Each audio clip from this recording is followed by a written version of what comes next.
Hello students, once again welcome to Physics Simplified by Atul Tandon, and that's me of course, right? Your very own educator and motivator. We have been talking about the various classic questions on the kinematics और उसमें हमने part one में 10 बहुत ही अच्छे questions उठाए थे और उनको हमने सॉल्व किया था कॉन्सेप्ट को साथ में समझते हुए। तो आज हमारा इसका नेक्स्ट पार्ट है और लास्ट पार्ट है काइनेमेटिक्स का। तो इसको हम ढंग से समझते हैं। एक एक क्वेश्चन के ऊपर आपने बहुत प्रॉपर्ली फोकस करना है और वीडियो को एंड तक जरूर देखना बेटा, राइट? सो दैट कि आप काइनेमेटिक्स को पूरी तरह से उसके बाद आपको रिवाइज करने की जरूरत नहीं पड़ेगी कॉन्सेप्ट्स को, अगर आपने अच्छे से इस वीडियो को देख लिया तो। ठीक है, तो शुरू करते हैं। Yes guys, so here I have the question. यहां लेता हूं इस क्वेश्चन को और थोड़ा सा इसको बड़ा कर लेते हैं। ये टेढ़ा मेढ़ा हो रहा है ना, चलिए सीधा कर लेते हैं इसको। Alright guys, there it is. Question number 12 पे आप लोग ध्यान दीजिए। 11th वाले क्वेश्चन का जो फिगर है वो हमारे पास नहीं है, ज्यादा फ्लक्चुएशन हो रही है तो इसको यहां कर देते हैं। चलिए, ऑलराइट, क्वेश्चन नंबर 12 है कि passengers in the jet transport A flying east at a speed of 800 km per hour observe a second jet plane B that passes under the transport in horizontal flight. Okay, although the nose of B is pointed in the 45-degree northeast direction, the plane B appears to the passenger in A to be moving away from the transport at a 60-degree angle as shown in the figure. The true velocity of B is what?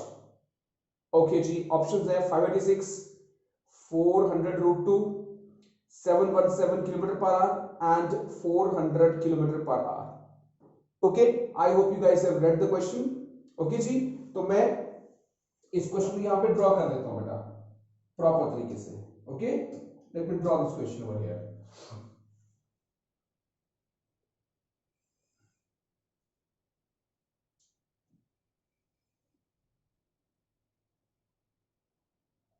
फिर इसको मिटा देंगे हम लोग ना, fluctuate बहुत करता है बेटा ये। ओके जी, we have an aeroplane here. मान लीजिए ये एक एरोप्लेन है, चिड़िया की तरह बना दिया मैंने, ठीक है। और ऐसा लगता है कि इस एरोप्लेन का जो हेड है वो यहाँ है, ये मैंने एरोप्लेन यहाँ बना दिया, जबकि एक्चुअल में ये जो एरोप्लेन है ये इस डायरेक्शन से 60 डिग्री पे हमें फील होता है यहाँ पे, और ये मैंने इसका प्लेन बना दिया और हमें लग रहा है कि प्लेन यहां जा रहा है। ये इसके विंग्स बना दिए मैंने, राइट? ऐसा हो रहा है। ये एंगल है 45 डिग्री का और ये पॉइंट है ए, ये पॉइंट है बी, राइट? अब थोड़ा सा पढ़ लेते हैं इस क्वेश्चन को दोबारा से एक बारी कि इसकी स्पीड जो है VA की स्पीड जो है इधर को है 800 आई कैप। ऑलराइट गाइस, और कह रहा कि जो बी है प्लेन, इसकी टिप जो है वो 45 डिग्री में नॉर्थ ईस्ट डायरेक्शन में है। ठीक है, दिखाई रहा फिगर में ये, ठीक है ना, ये नॉर्थ होता है, ये ईस्ट होता है, बिल्कुल बीचों बीच है। और plane B appears to the passenger in A to B moving away from the transport at 60 degree angle as shown in the figure. अब मैंने सब कुछ बना लिया है, मैं इसको बेटा यहां से मिटा देता हूं क्वेश्चन को। आई थिंक ये मिटने वाला भी नहीं है अब, चलिए कोई बात नहीं। ऑलराइट, देखिए जी क्या करेंगे हम इस क्वेश्चन में।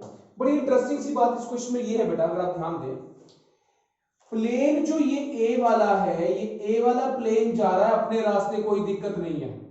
वेलोसिटी वेक्टर ऑफ ए मुझे दिया हुआ है 800 आई कैप, कोई प्रॉब्लम नहीं। जो बी की एक्चुअल वेलोसिटी है, वेलोसिटी वेक्टर ऑफ बी, हम कैसे निकाल सकते हैं इसको दो कंपोनेंट्स में रिजॉल्व करके। See this becomes what, tell me, ये एंगल 45 डिग्री का है, this becomes VB cos 45 degree and this becomes VB sin 45 degree. तो VB वेक्टर बन जाएगा बेटा मेरे पास VB divided by √2 I cap plus VB divided by √2 J cap, right. But actual में अगर मैं, इसने कहा है मुझसे कि जो पैसेंजर इस प्लेन में बैठे हुए हैं उसको महसूस होता है ये प्लेन जाता हुआ 60 डिग्री एंगल पे अवे जाता हुआ, तो इनको लग रहा है कि ये ऐसे जा रहा है, लग रहा है तो मतलब अगर मैं इस प्लेन को रेस्ट पे मान लूं तो ये वेलोसिटी क्या होगी, ये होगी B, velocity of B with respect to A, right.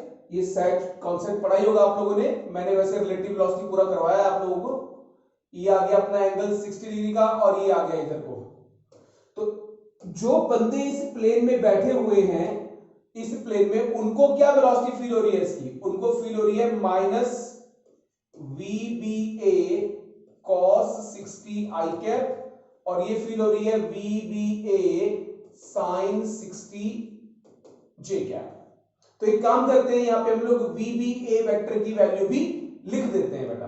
तो what does your VBA vector become, it becomes minus of VBA, what is the value of cos 60, 1/2 I cap और plus of VBA √3/2 J cap, right guys. अब एक काम करते हैं, इसको equation number 1 बोल देते हैं और इन दो से हम लोग VBA द्वारा निकाल देते हैं। अगर मुझे पता हो कि what is my BA vector, what is my VB vector, I can find VBA vector very easily.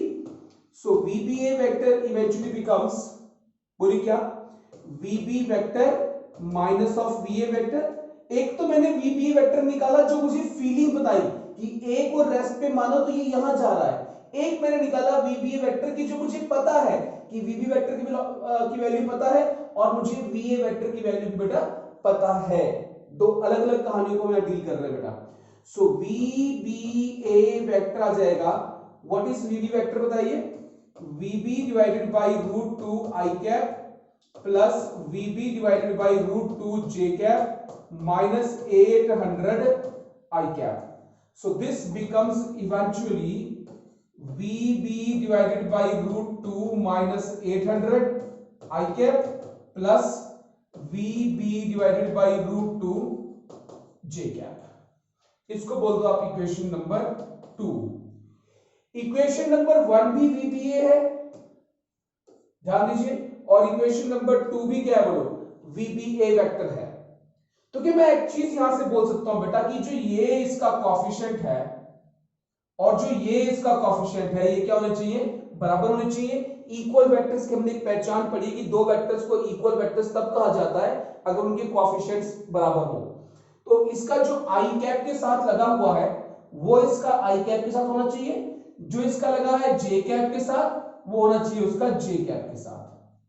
बस मैंने वेक्टर्स की इक्वालिटी का सीधा सिंपल सा कॉन्सेप्ट लगा दिया कि minus of VBA divided by 2 must be equal to VB divided by √2 minus 800, या कह लीजिए कि VBA की जो वैल्यू है बेटा, चलो बाई 2 भी चलने दो इसको, आप कोई दिक्कत नहीं है, is equal to 800 minus VB divided by √2।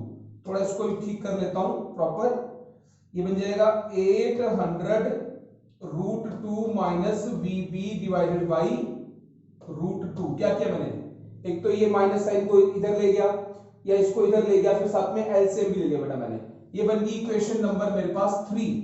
अब देखो बच्चा, जो इसका अगर मैं y j cap coefficient compare करूं तो मैं क्या बोल सकता हूं, यहां बोलो, मैं बोल सकता हूं कि VBA √3/2 जो है that is equal to VB by √2, equation number 4। बस इतनी बात यहां पे टेक्निकल थी, अगली सारी कहानी जो है वो तो सिर्फ मैथमेटिकल रह गई है।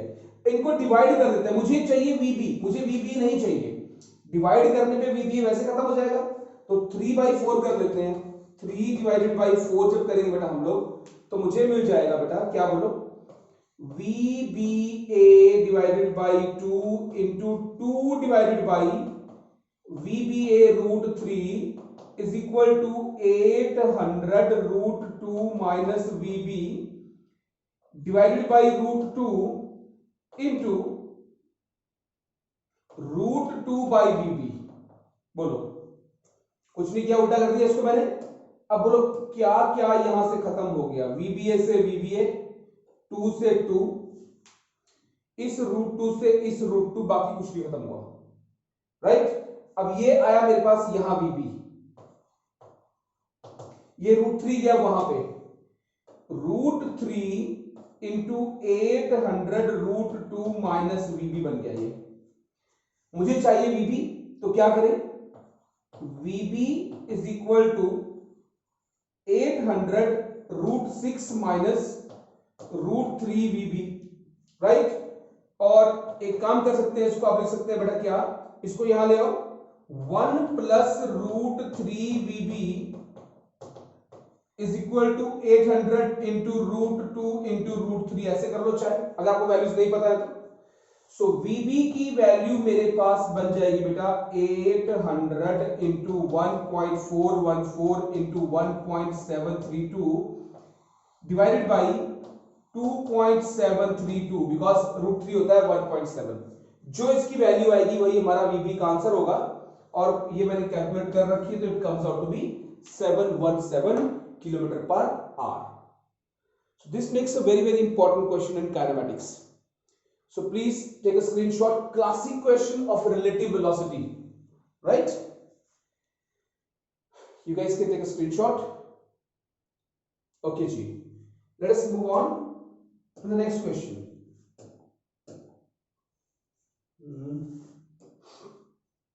Okay, guys. We again have two questions in this. थोड़ा बड़ा कर देता हूं इसको मैं।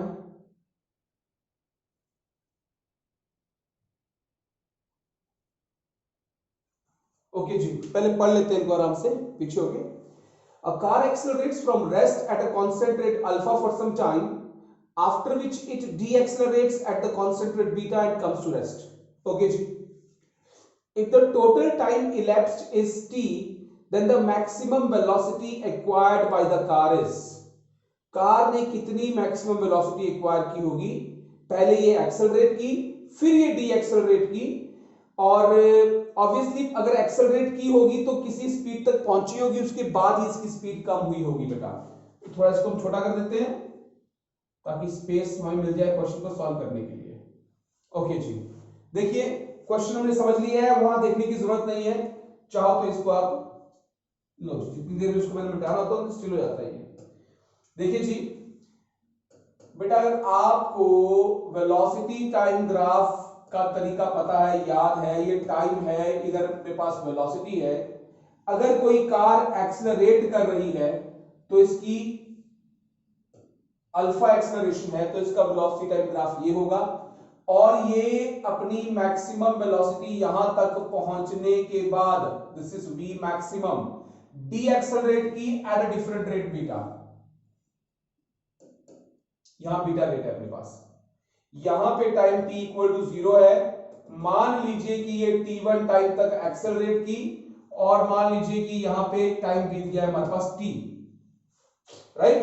तो यहां से लेकर के यहां तक का टाइम है मान लीजिए t1, और यहां से लेकर के यहां तक का टाइम है मान लीजिए t2।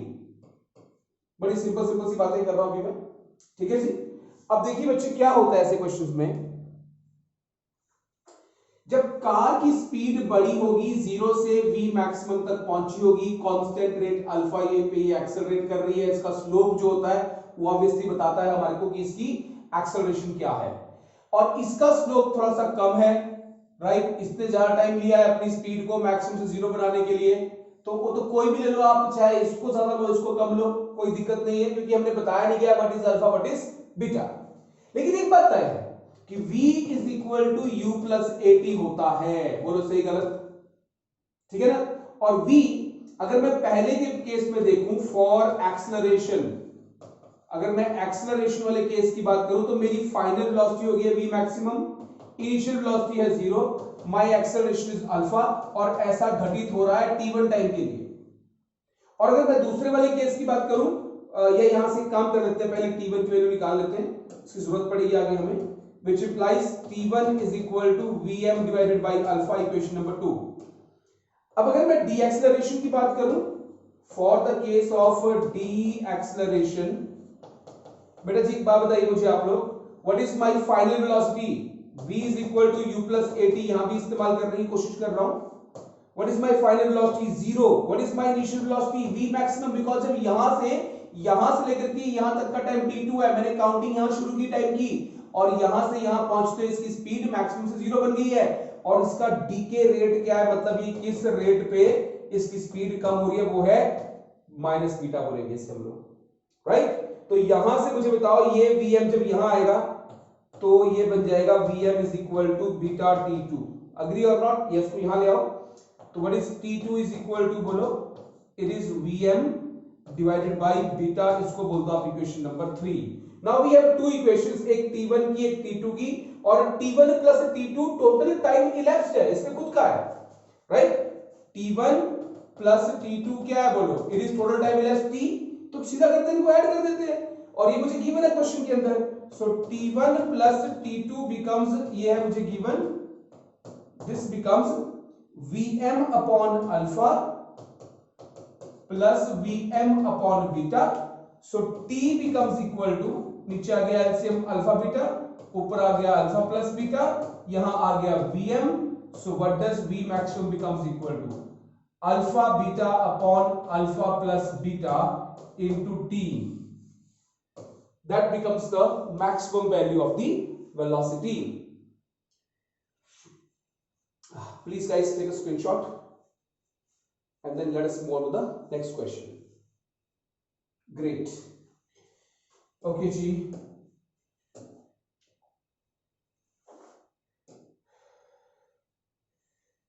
क्वेश्चन नंबर 14 पे आप लोग फोकस करें।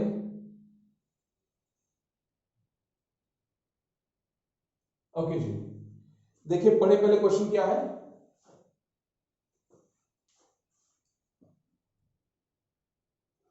क्वेश्चन है बच्चे, an object moves at a constant speed along a circular path in a horizontal xy plane with the centre at the origin, when the object is at x equal to minus 2 meter, its velocity is minus 4 j cap. What is the object's acceleration when it is at y is equal to 2 meter? बड़ा अच्छा question. तो देखिए जी, ये move कर रहा है एक x Y plane में, कोई भी ऑब्जेक्ट अगर सर्कुलर पाथ में एक्स वाई प्लेन में मूव कर रहा है तो इसकी कहानी कैसे होगी जी, बताइए मुझे आप लोग। ये है वो ऑब्जेक्ट जो मूव कर रहा है बेटा जी, ये आ गई एक्स एक्सिस और ये आ गई वाई एक्सिस। एक पॉइंट बोला है इसने x इक्वल टू -2, तो ये वाला पॉइंट आ गया -2,0, और ये इसका सेंटर है O, ये वाला पॉइंट क्या आएगा बोलो 2,0, ये पॉइंट क्या आएगा बोलो 0,2, और ये पॉइंट क्या आएगा 0,-2। ये कहीं भी पूछ सकता है, इसलिए मैं चारों पॉइंट्स की बात कर रहा हूं बेटा, he can ask you guys anywhere. तो क्वेश्चन बड़ा आसान है, बहुत डिफिकल्ट क्वेश्चन नहीं है वाला। जब कह रहा है कि x इक्वल टू -2 है मेरे पास, उस वक्त कहता कि जो वेलोसिटी है ना इसकी वो -4j कैप है, मतलब वेलोसिटी कहां पे बोलो इसकी नीचे को है, this is the velocity over here -4j cap. और ये कह रहा है कांस्टेंट स्पीड से मूव कर रहा है। यार कांस्टेंट स्पीड का मतलब है कि यहां पे स्पीड कितनी होगी 4, यहां पे स्पीड कितनी होगी 4, यहां पे कितनी स्पीड होगी 4, सिर्फ डायरेक्शन चेंज हो रही है स्पीड की। तो इस जगह पे अपने पास स्पीड कहां को होगी बोलो, इधर को होगी, 4 -i cap of course, right. इसने बोला what is the object's acceleration when it is at y is equal to 2 metre, तो ये रहा मेरे पास y is equal to 2 metre यहां पे, राइट। कह रहा है इसकी इस जगह पे क्या एक्सेलरेशन होगी, तो बताइए बेटा एक्सेलरेशन यहां पे सिर्फ सेंट्रीपिटल होगी जो होती है v²/r। पहले तो इसका निकाल लेते हैं हम लोग मैग्नीट्यूड, ये v है तो v² बोलो कितना बना 4 का स्क्वायर बाई 2, r मेरे पास यहां पे 2 है, this is ac, so ac becomes 8। अब 8 तो इसका क्या आया मैग्नीट्यूड आया, लेकिन डायरेक्शन क्या होगी, डायरेक्शन बच्चा जी इसकी होगी नीचे को, इस point, always the acceleration is directed towards the centre of the circular path. तो इसकी वैल्यू है 8 और डायरेक्शन है इसकी -j। एक्सेलरेशन इसकी सेंटीमीटर आप कहीं भी निकालते हैं, चाहे आप इसकी सेंटीमीटर एक्सेलरेशन यहां निकालते हैं, इसकी भी वैल्यू कितनी आती बोलो 8 ही आती। यहां भी कितनी वैल्यू आती है इसकी बोलो 8 ही आती। यहां भी इसकी कितनी वैल्यू आ रही है बोलो 8 ही आ रही है। यहां भी कितनी वैल्यू आ रही है सेंटर की तरफ आएगी बोलो 8 ही आ रही है। लेकिन इसने मुझसे पूछा यहां पे है, इस पॉइंट पे पूछा है, तो डायरेक्शन कहां पे आई बोलो -j में आई। अगर ये 2x = 2 पे पूछता तो मेरी आंसर क्या आता बोलो, तो आंसर आता -8i। वो भी इसने देखो यहां पे रखा हुआ है और -8j भी यहां पे आंसर इसने रखा हुआ है। बट हमारा आंसर क्या बनेगा -8j, बिकॉज मैंने फिगर में देख लिया कि पार्टिकल कहां जैसे है, right, we have seen in the figure.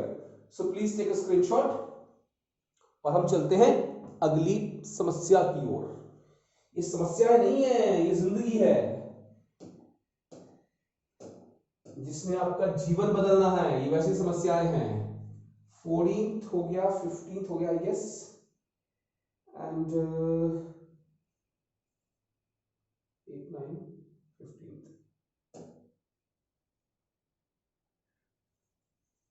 Okay जी, पढ़ लीजिए क्वेश्चन को ध्यान से। Two balls A and B are projected simultaneously from the origin with initial velocities of 50 meter per second and 20 meter per second at the angles of 60 degree and 30 degree with horizontal. The position of the ball A with respect to the ball B after 3 seconds in y direction is given by। 3 seconds के बाद क्या positions होंगी इनकी y direction में। तो देखिए बेटा, पहले तो हम थोड़ा फिगर बना लेते हैं इसका, आप समझिए पहले फिगर क्या है इसका। देखो बच्चा जी, एक बॉल इसने ये थ्रो किया यहां पे at an angle of 60 degree,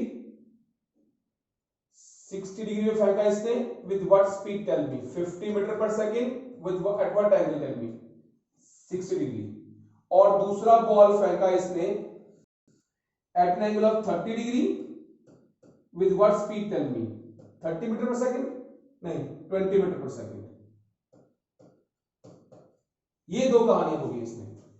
और बोला क्या है, निकालना क्या है हमारे को कि position of ball A with respect to ball B, वो भी वाई डायरेक्शन में बोला इसने 3 सेकंड्स के बाद। देखिए जी, वाई डायरेक्शन की कहानी होती है UYT प्लस हाफ AYT², अगर आपको प्रोजेक्टाइल मोशन के बेसिक फंडामेंटल याद है तो।